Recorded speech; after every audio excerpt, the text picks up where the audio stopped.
Absolutely. Great win.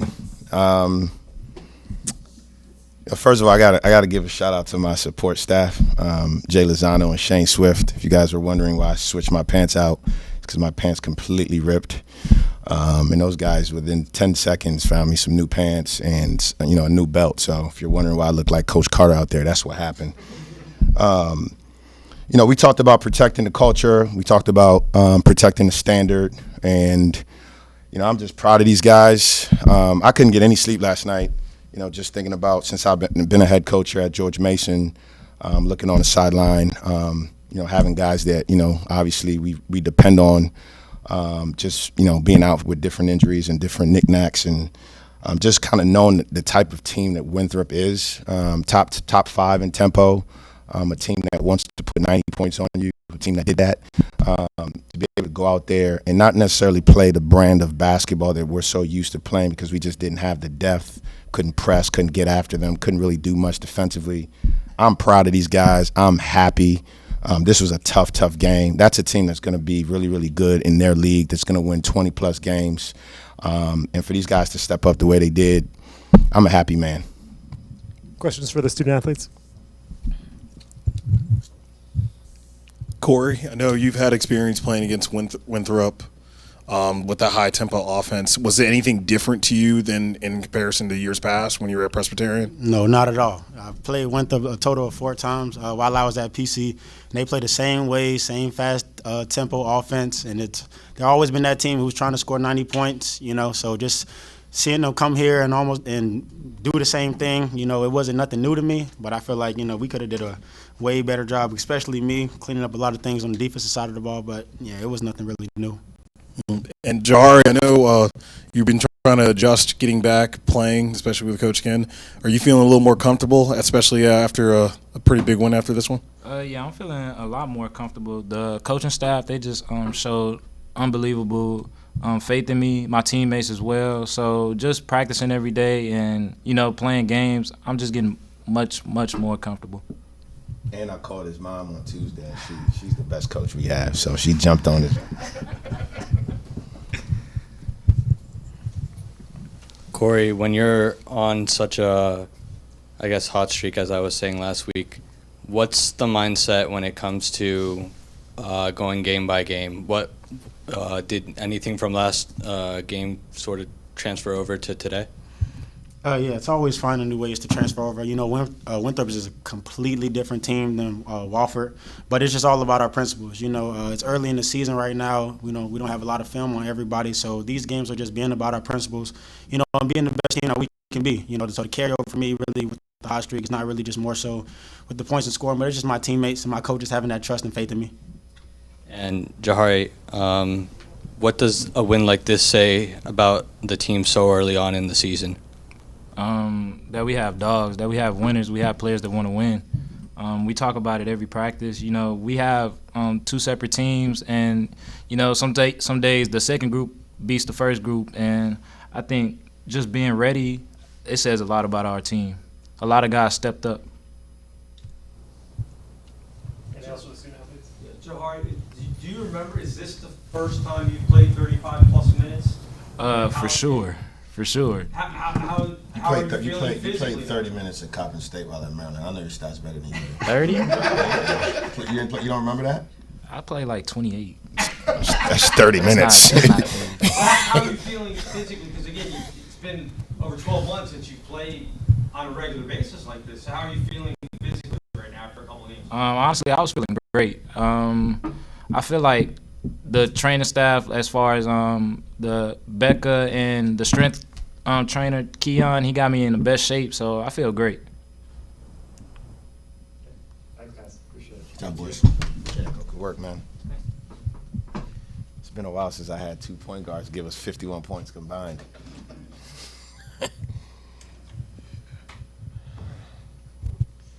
So in a game like this, with all the injuries and with still just being game 2 of basically an entire new roster, how huge was it? How huge do you think this will be, kind of like when we look back at this game at the end of the season, that we were able to pull this one out? Yeah, I mean, it's November. Teams are sometimes learning the hard way in trying to figure some of these situations out. Everyone has issues, but for us, that was part of the message. Just setting the standard and protecting our culture. We don't make excuses. And I think it was really good for us. I've said it before, there's not a real separation or real gap with this team. I've got 10, 11 guys that need to play. And when you get a couple guys that are out, for those guys to be put in that position to step up and give us what they got, I mean, like I said, it shows what type of team we have a chance to be. Now, again, with 11 new guys, we still have to continue to learn what we are and who we are. But to be able to take a deep breath, come in and halftime down. Those guys shot the heck out of the basketball. We made that adjustment. Again, I think it says a lot about our group. It says a lot about our staff, too, just because we've had to make so many different adjustments, knowing that they play so fast and just kind of meeting, for hours trying to figure out the game plan. That's a good team. Got to give them credit. They gave us a run for our money. But, for us to be in here with another W, man, it goes a long way for our season.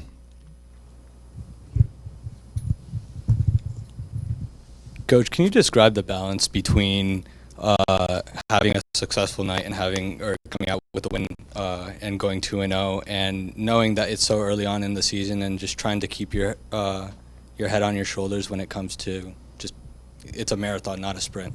Yeah, 1,000%. I love that quote. It's a marathon, not a sprint. We've got hopefully 30-something plus games left, but each game matters.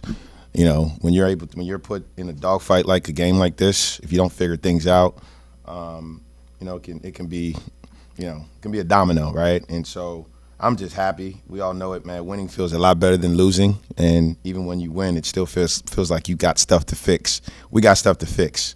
90 points is not us, so I'm a greedy coach when it comes to defense, and that's not going to be good for our metrics, and so I'm pissed off about that.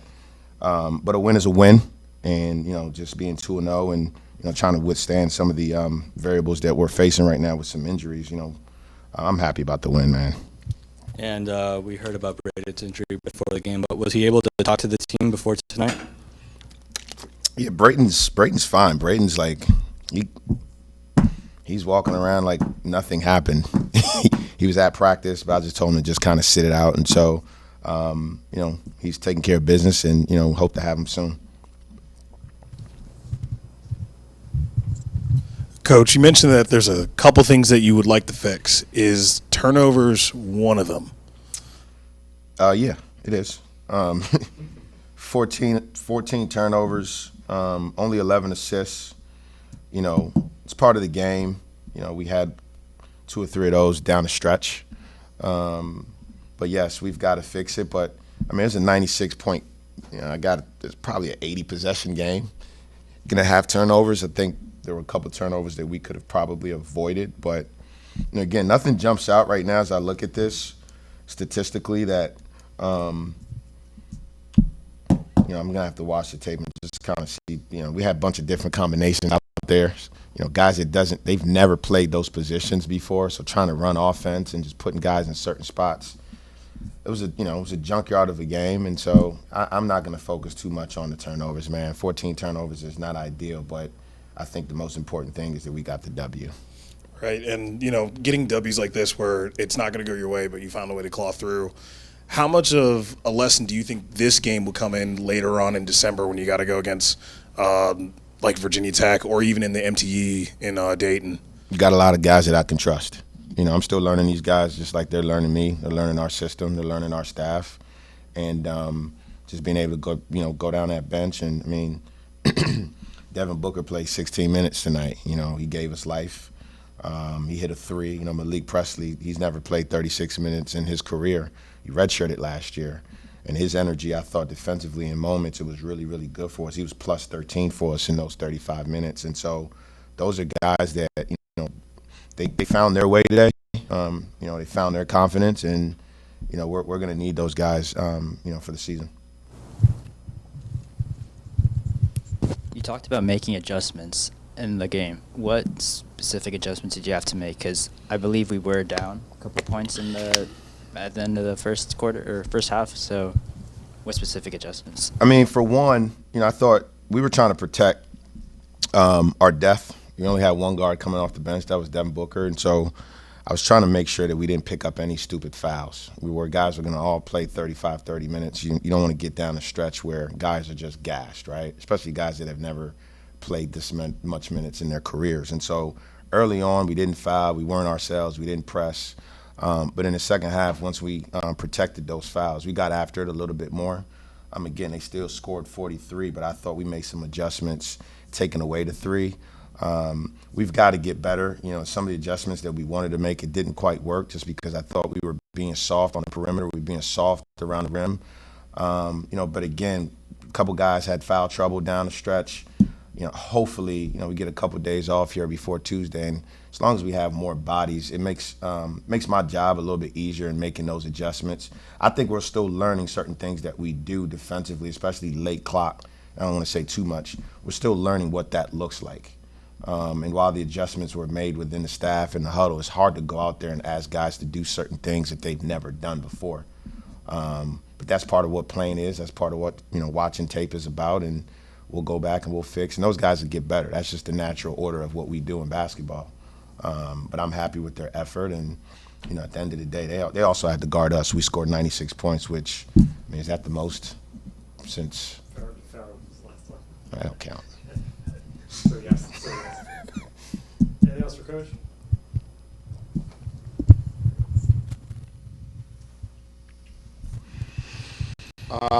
Certainly, Corey's played a huge part so far in the season. How has it been adjusting to having a true point guard out there? Last year's team, certain guys played point guard, but I wouldn't necessarily say they were true point guards. I think you mentioned earlier 51 combined points.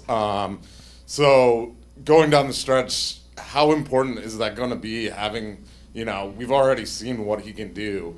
So, is that somebody that you're going to turn to as a leader on this team? Yeah, like I said before, and it's not to discredit Corey because he's been phenomenal. We don't win this game tonight without his shot making ability. But it's gonna be a different guy every night. We're gonna play on Tuesday. We're gonna play Friday, Saturday. Teams are gonna watch our film. Things are gonna get harder. Someone else is gonna have to step up. I think the one thing that I like with the combination of Corey and Jahari out there is that both can make plays. I think actually Corey was a beneficiary of Jahari being at the one. And Corey's a little bit more comfortable just being able to play both spots, coming off some of those pin down actions, sprinting up the floor in space. And then when, we came back to him as the ball turned, giving him space to do his thing.